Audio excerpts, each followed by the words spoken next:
the exciting thing about the 21st century. There's so many opportunities for missionaries in media, just a whole gamut of how the 21st century missionary can present the gospel and proclaim boldly that Christ is Lord.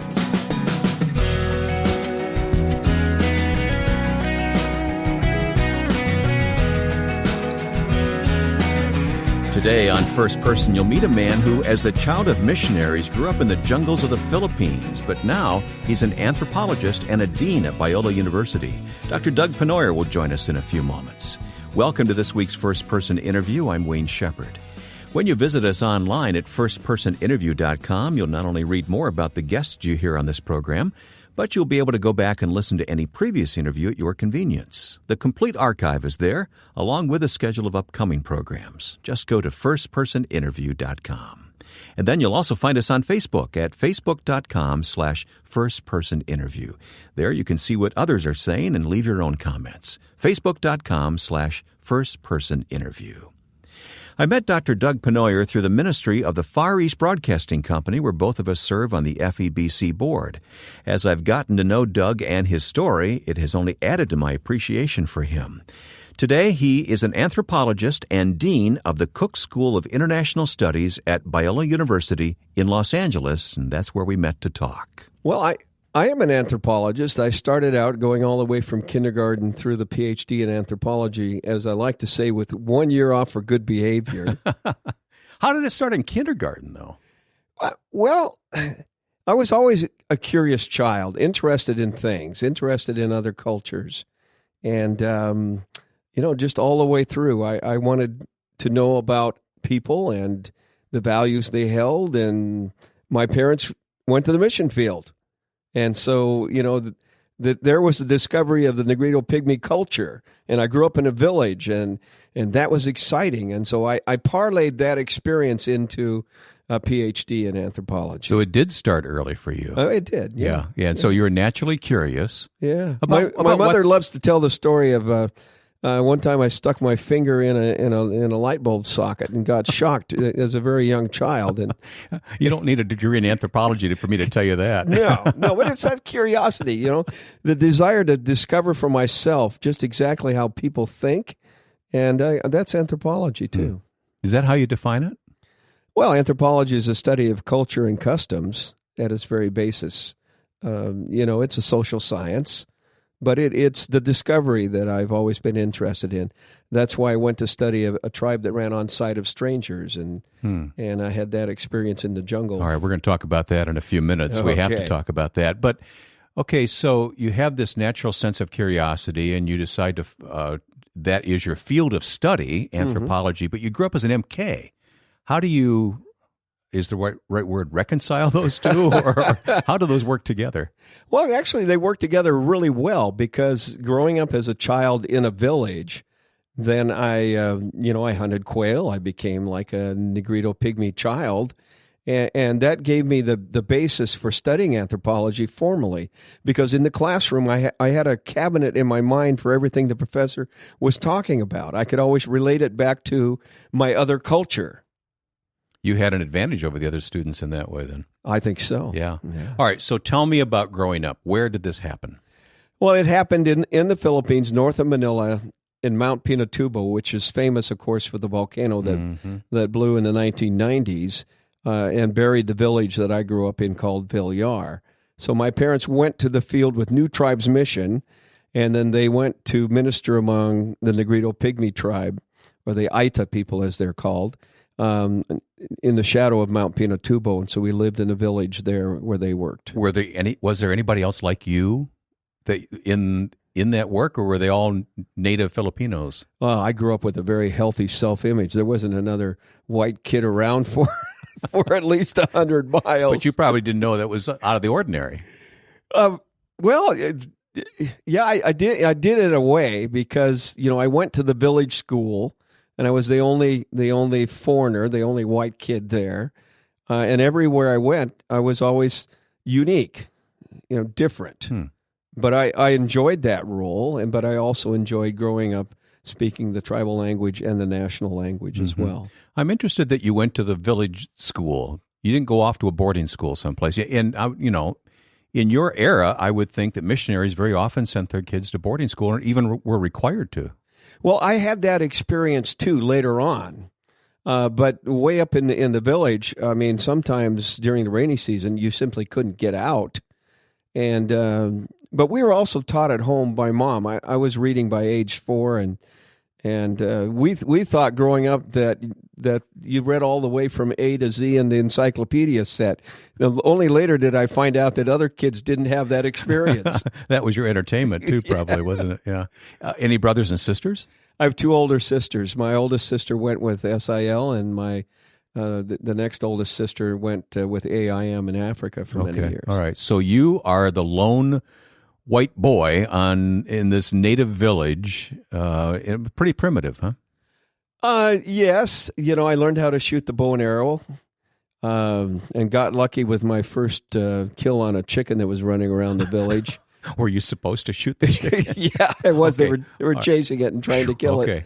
And the funny thing is, years later, when I went back to visit, they were telling stories about me, and they stood up and they told the story of me, shooting the chicken. But and other fables. The stories grow over time, too, I would imagine, right? In any culture.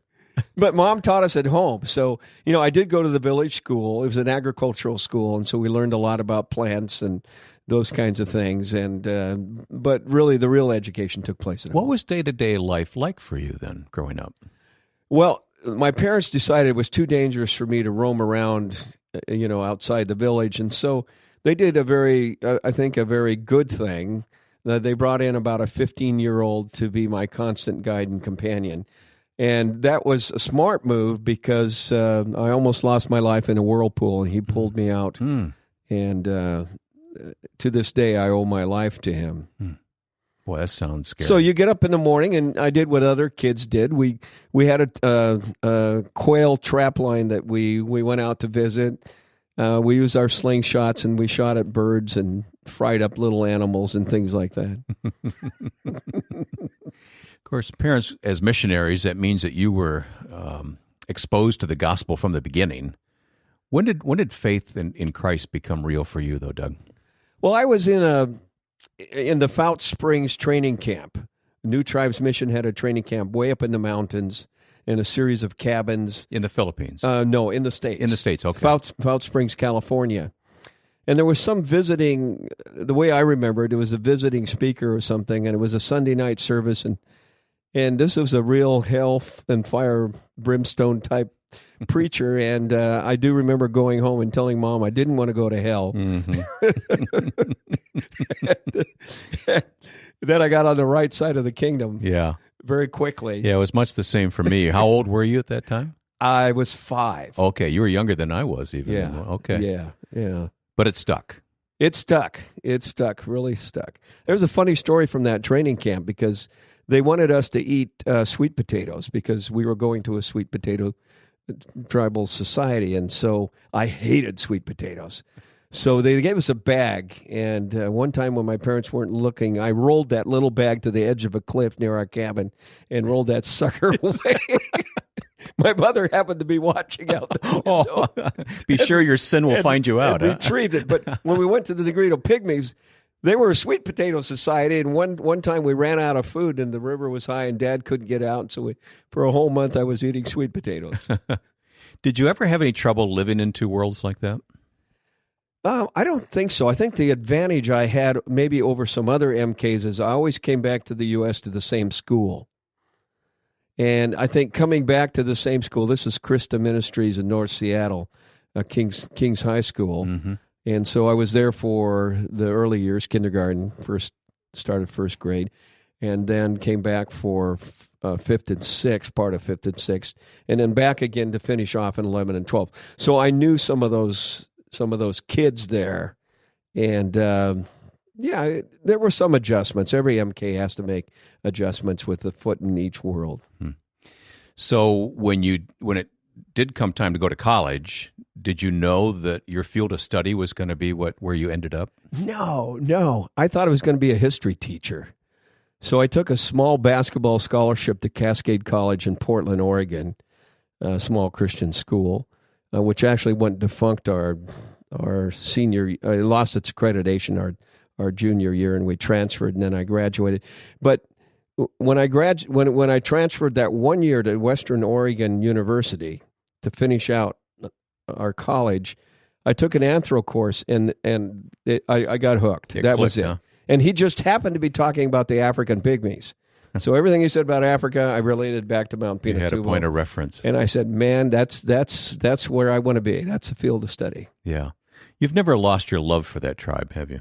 No, I go back all the time, and there's a couple of men there that I count as my brothers. They were raised in our house, sent to school, and I count them as my brothers.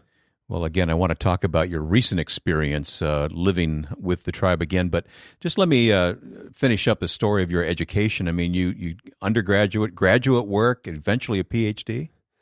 Yeah, once I determined I wanted to get into anthropology, I'd always been interested in it, but I went to the University of Washington and talked to the chair, and basically I had an undergraduate degree in social science, and he said, Sonny, come into our undergraduate program, and when you finish, take 2 more years, go into our MA program, and then we'll decide whether you can go on for the PhD. Well, that didn't sit too well with me, so I went over the other side of the mountains to Washington State University, where I was welcomed with open arms. And finished in 5 years with a year and a half in the field. So, and you've never regretted that decision? No. Coming up, we'll hear more of Dr. Doug Pennoyer's story, including his experience with remote tribes in the Philippines. Next time on First Person, we'll meet leadership coach Bob Beal. Once you can see that your 60s are your most productive decade, your early 50s become a time when you're saying, you know what do I need in place yet? So that when I'm 60 years old, I've got the base set to have the most significant difference for God I've had in my lifetime. He's the author of Leading with Confidence and many other books for executives. You'll meet Bob Beal next time on First Person.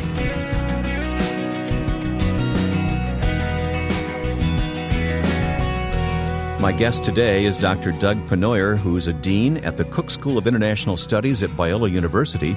Our conversation took place in the Bowman Media Center, and I asked Doug to tell me about the sabbatical he took to return to the Philippines. Well, first of all, I'm very grateful to Dr. Barry Corey, who is a Great Commission president, and my provost, David Nystrom, for allowing me to take some time off to go back to a tribe that I investigated in 1973, in 1974, and then another visit in 83. It's a tribe that ran on sight of strangers. And, I was a young, brash anthropologist, and so I didn't want to just have an ordinary field experience. I wanted to actually investigate a tribe that nobody else had ever done an ethnography on. So I went back to the Taubuid on an island south of Manila called Mindoro, Mina de Oro, Spanish gold mine. And in the very heart of that island, there was a tribe called the Taubuid who really ran on sight of strangers, hid their villages, built dummy trails. That is hard for us to really understand in the world we live in. But there are people who live like that. There still are. The number is decreasing, but there are still people who are afraid of the outside world, yes. Huh. What was the reason? Just non-exposure? Well, there's a variety of reasons, and for 3 months I chased around the jungle. I hired guides from neighboring tribes. I nearly killed myself 3 times. I don't know how you did it, but you were posting on Facebook some of those adventures, and I was on the edge of my seat looking at your photos and hearing what you were going through. Well, it was good to go back after 30-some years to visit the people and to have them tell stories that I had forgotten about in 1973 and 74. But in 73 and 74, I wasted 3 months just trying to find people. And then, like a bolt of lightning out of the sky, God said to me, why don't you go study the 70 who have become Christians? And I'm so glad I did, because if I hadn't studied this group, the non-Christians, if I'd gotten in the villages, would have lied to me and created a whole culture. How did those 70 hear the gospel? Well, there were missionaries from OMF, Russ and Barbara Reed, who had a similar experience to my experience trying to find the people. And then finally, through a 300-year-old story, death will.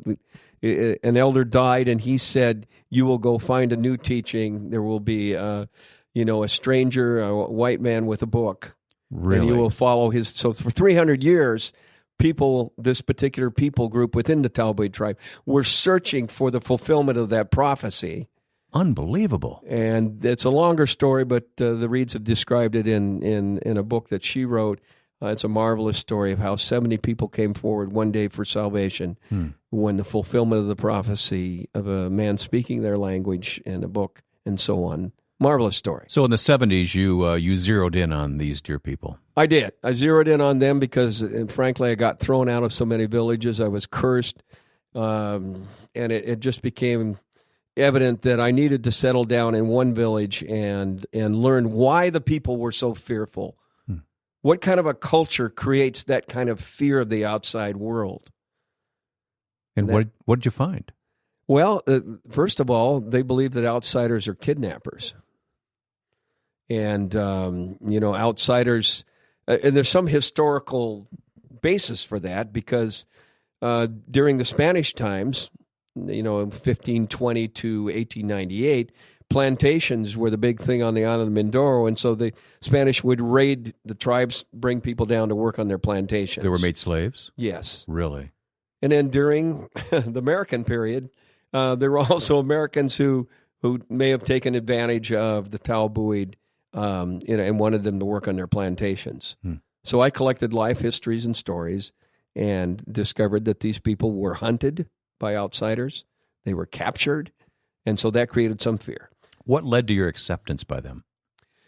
Well, the fact that I was a Christian, because they had become Christians, and the fact that I was allowed to stay in the missionary's house in the village, I then became an accepted part of that culture, of the missionary culture. And I asked you about daily life growing up in the tribe that you grew up in. How about daily life in this group? Oh, daily life in this group. Before they were Christians, they would wake up in the morning and chant to the spirits for half an hour to an hour, then go to the fields. And if anything happened there in the fields that indicated there might be a spirit presence, they just automatically came home. And when they came home, they would also chant to the spirits at night. So when they became Christians, they adopted this every day is a two-service day. So living in the village as an anthropologist, I had church in the morning and church in the evening. You didn't have to convince them of that. And 4 times on Sunday. It was bred in them, huh? Yeah. The other reason why they were so fearful is the fact that the enemy, the devil, they worship spirits, and they were so afraid of sickness, and in their culture, everything happened is related to the spirits, and so the gospel light had to shine and break that hold, so that they could feel free from these spirits, and they believed that strangers were spirits. Yeah. And when you went in the interior, you had to walk on the pathway of the rivers, and again, they believed that spirits came up the rivers. And spirits had little packs. Just like they once did to take them slaves. Yeah, yeah. Sure. So if you're walking up the river and you're carrying a pack, you're a spirit. They've got you figured out. Yeah. Wow. Yeah. So that's that fear thing, which disappeared when they became Christians. Yeah.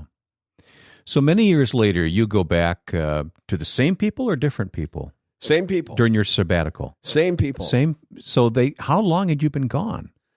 Let's see. The last time was 1983, and I came back in 2012.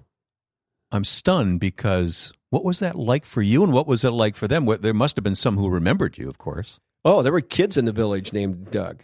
No way. Yeah. And they weren't my children, by the way. This would clarify that. But yes, I hadn't had any contact with them. I hadn't gone back, and I was absolutely overwhelmed. I would stand up. There's 6 villages instead of the 3 that I had visited in 83. And I went to each, hiked in, rappelled off the edge of a cliff to be able to get to one. And I was welcomed with open arms. And when I would stand up in their churches and talk in Tagalog and Talbot, tears would just overcome me because I owed these people my professional career. I mean, I wrote the ethnography based on informants and what they told me about their culture. And it's just this overwhelming sense of I'm their storyteller because I captured what their grandfathers said. And so I would play tapes and stories. We had a wonderful time together. We fellowshipped in a Christian way, and we also just had fun listening to some of the old tapes I had recorded. You had retained the language. I had retained enough to carry on conversation. I was never fluent in the language because I had 9 months to do my anthropological work, and I knew Tagalog, so I used Tagalog, and I learned enough language to be able to do my anthropological field work. Can I put you on the spot? Can you recite a verse of Scripture or maybe John 3:16 or something? My gosh. Give me something. I want to hear the language. I can probably talk for just a minute or so. Okay, all right. Kanya fagtao, siktao. Kanya fagtao, masine fagtao. That person is a very good person. And how many people speak that language? Well, there are about 10,000 now on two sides of the island. Still pretty small. Still pretty small. Yeah. But they have the New Testament translated, and SIL is working on the Old Testament. Yeah. Doug, are you grateful to God for the chance not only to be there many years ago, but to go back and to see what impact you had all those years ago? Oh, it's just overwhelming. And also my appreciation for the OMF missionaries on the island of Mindoro is just that they were stellar people. They translated the word.